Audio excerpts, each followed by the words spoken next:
are you doing? Where are you running off? Through the hill, over the valley, through the bushes, through hedges, over the park, over the fence, through floods, through fire, I wander everywhere, faster than the moon's orbit, and I serve the fairy queen to put dew on the grass of the meadow. The tall wildflowers are her bodyguards. You see spots in their gold coats. Those are rubies and fairy gifts. Their aromas live in those freckles. I need to go find some dewdrops here and hang a pearl in every wildflower's ear. Farewell, you clown spirits. I'll be gone. Our queen and all our servants will come here soon. The king will host a party here tonight. Make sure he does not see the queen because Oberon is very salty.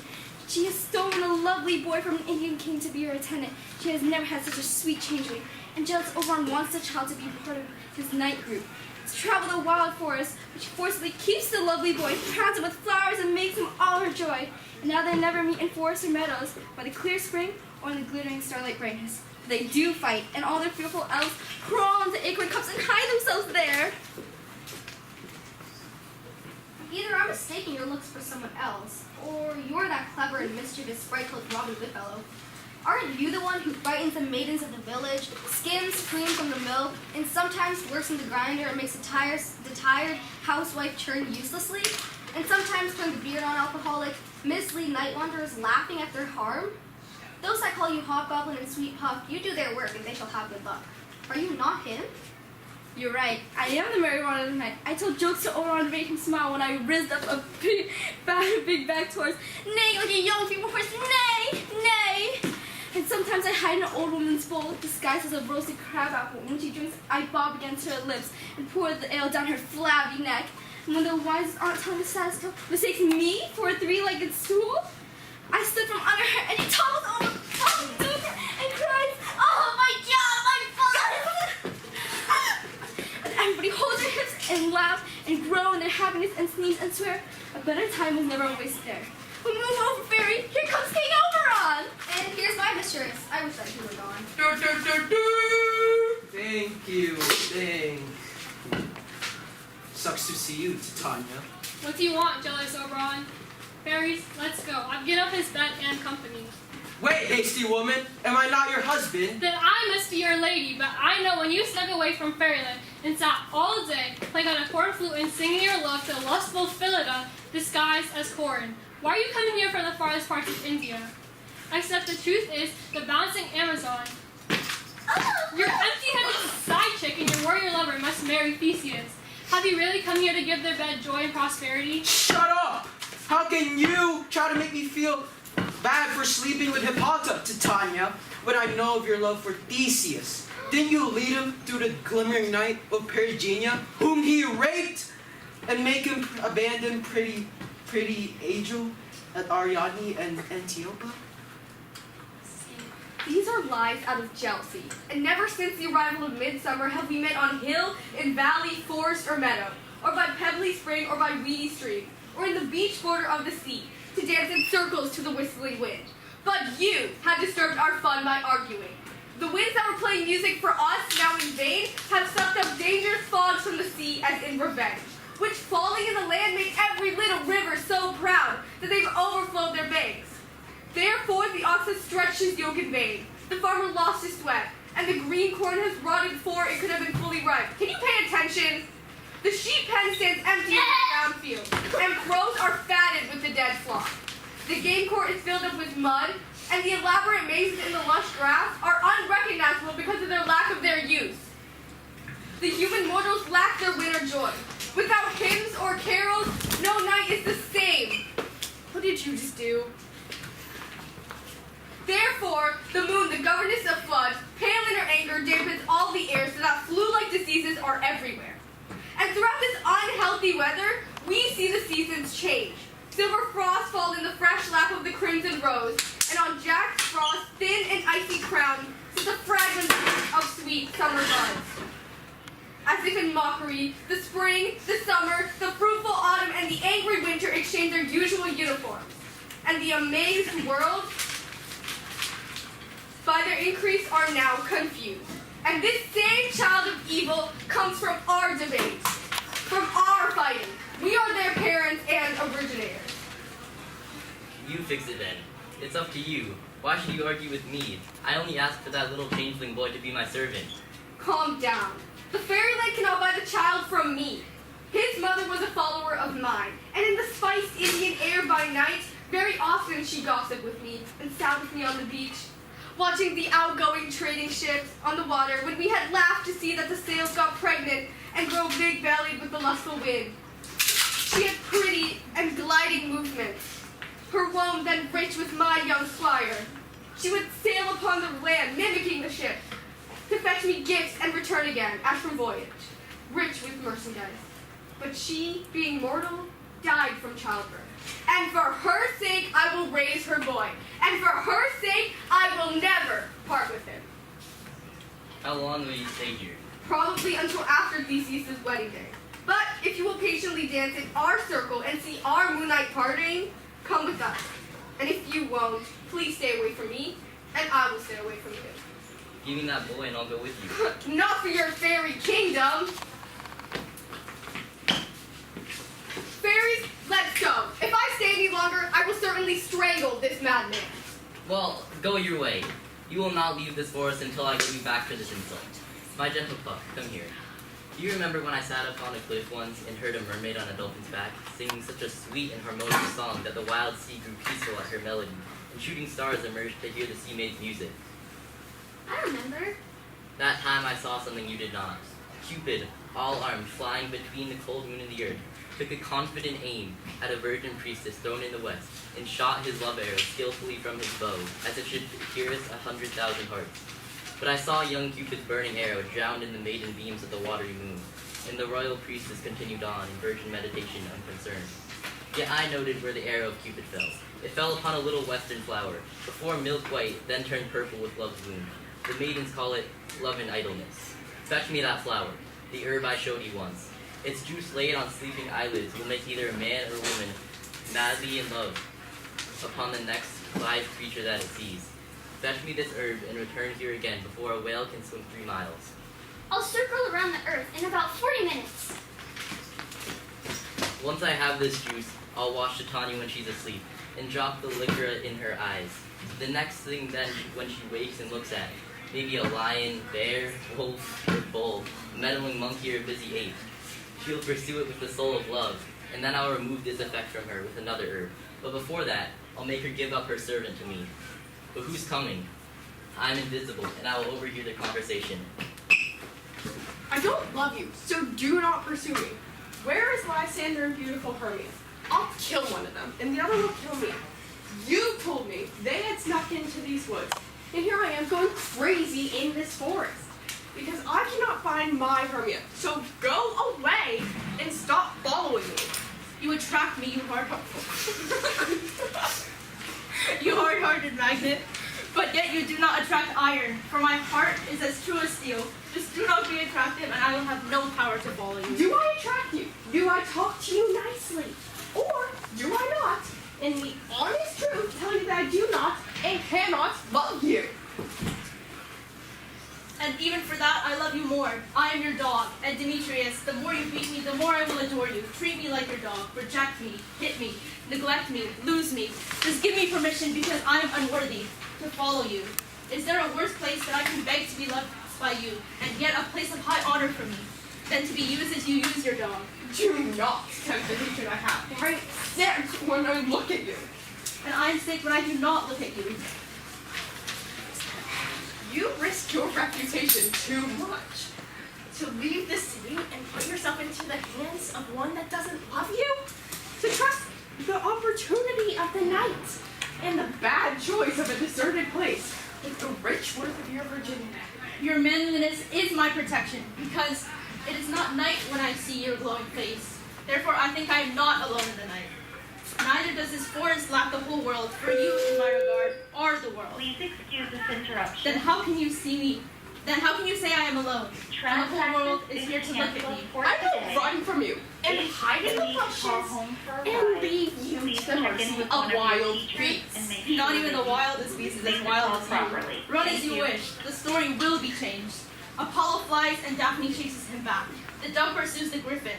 The meek deer sprints to catch the tiger. Speed is useless when the weak pursues and the courageous flies. I will not stay for your questions. So let me go. Or if you do follow me, then don't believe that I wouldn't hurt you in these woods. Yes, in the temple, in the town, the field, you hurt me. Damn it, Demetrius, your wrongful actions disgrace women. We cannot fight for love as men may do. We should be chaste, as we were not made to chase. I'll follow you and turn hell into heaven, to die at the hand of the one I love so much. Farewell, then. Before he leaves this road, you shall fly from him, and he shall seek your love. You have the flower there. Yes, Well, there it is. I ask you, give me it. I know riverbank, where the wild thyme flows, where odd cliffs and the nutting violet grows, quite overhung with luscious honeysuckle, with sweet musk roses and wild roses. Titania sleeps there part of the night, lulled in these flowers, with dances in the light, and the snake sheds her shiny skin there, clothing wide enough to wrap a fairy in, and I'll shoot her eyes with the juice of this, and make her full of grateful fancies. She will take some of it, and search through the grove. A sweet Athenian lady is in love with a scornful youth. He smears eyes, but do it with the next look he sees, made him a lady. You shall know the man by the Athenian clothing he wears. Do it with some care, that he may prove more fond of her than he is of him. And maybe before the first rooster crows. Do not worry, my lord. Your servant shall do so. Say, Come around now to do a circle dance and sing a fairy song. Then shortly go. Some will kill caterpillars and rosebuds. Some will fight with the bats for their leather wings to make coats for my small elves. And some will get rid of the noisy owl that hoots nightly and makes our tiny elves wonder. Sing me to sleep. Then go back to whatever you were doing. You spotted snakes with double tongue, thorny hedgehogs be not seen, newts and blind worms do no wrong, come not near our fairy queen. Phenomenal with melodies, singing our sweet lullaby. Lullaby, lullaby, Never harm nor spell nor charm. come our lovely lady night. So good night with lullaby. Weaving spiders come not near, hence you long-legged spinners hence. Beetles black approach not near, worms nor snail do not offense. Phenomenal with melodies, Singing our sweet lullaby, lullaby, lullaby. Never harm nor spell nor charm. Somewhere lady night. So good night with lullaby. Go away. Now she's asleep. One of us stays here to guard.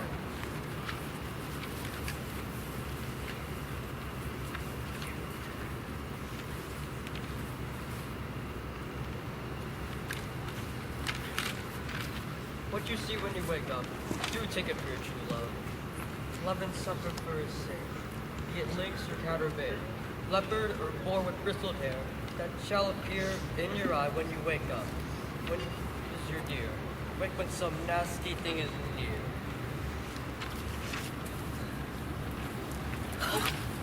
Dear love, are you tired from wandering in the woods? And honestly, I've forgotten our way. We will stop here and rest here, Harvey, if you want, and stay here for a while for the comfort of the day. So be it, my sweet Lysander. However, you must find a better ground, for I'll be resting my head here. One area is fine for both of us. One heart, one bed, two hearts, and one truth. No good, Lysander. For my sake, my love lie further away, do not lie so near. Oh, take the sense, sweet of my innocence. We can understand each other here. I mean, that my heart is knit into yours, so we could just make it one heart. Two people wrapped up in a promise of love. So then we could be two people with one truth. Then we could sleep next to each other, but not with each other. Don't have you placed next to you. I'm not lying about wanting to be next to you. I do not lie.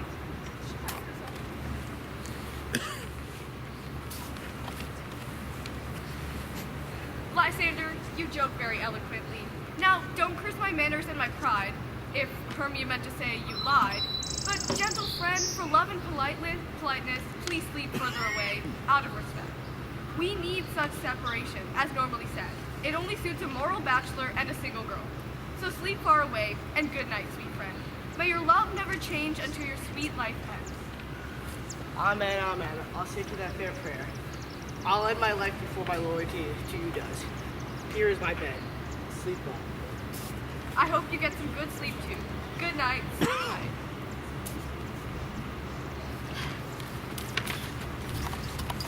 I have gone through the forest, but I have found no Athenians, on whose eyes I might approve to put this flower's power in causing love. Night and silence. Who is here? He wears Athenian clothing. This is who my master is talking about, how he despises the Athenian maid. And here, the maiden sleeps soundly on the damp and dirty ground. Pretty soul, she does not dare lie. Near this loveless punk, this party pooper, jerk. I throw all the power this charm holds upon your eyes. Let love deny sleep this power. So please, only wake up when I'm gone, for I must go to Oberon now.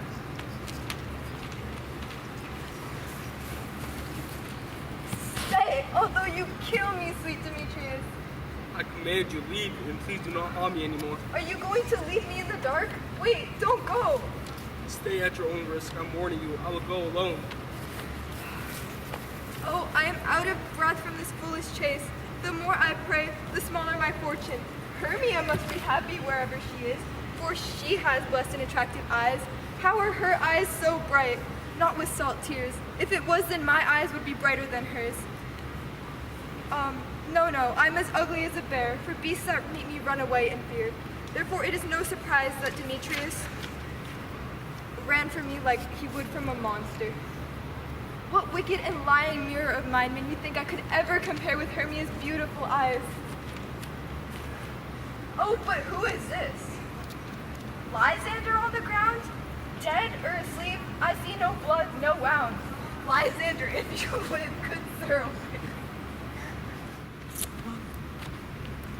Helena, I will run through the fire for you. I can see right through you. Mother Nature really shows her skill.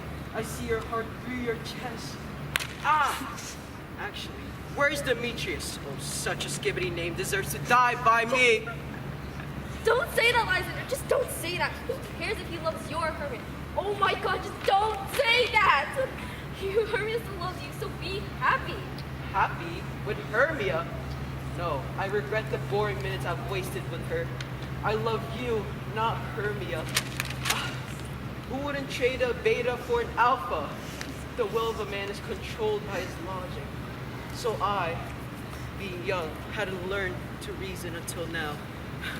And now that I reached my peak, logic becomes the commander of my will and leads me to your eyes, where I read love stories written in love's richest book.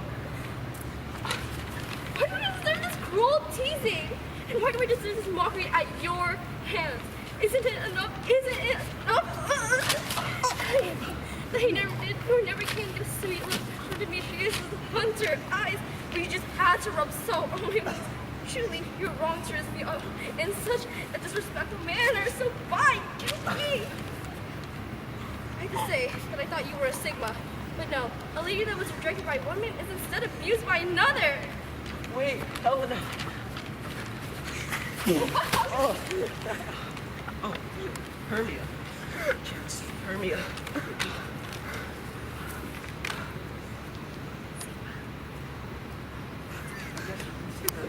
Hermia, stay right there, and don't even think about coming near me.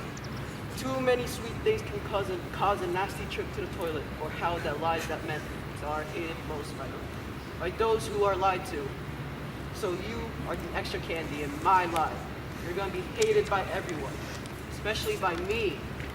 And I will use all my power to direct your love and strength to honor Helena and to be her knight. Helena, wait! Help me, Lysander!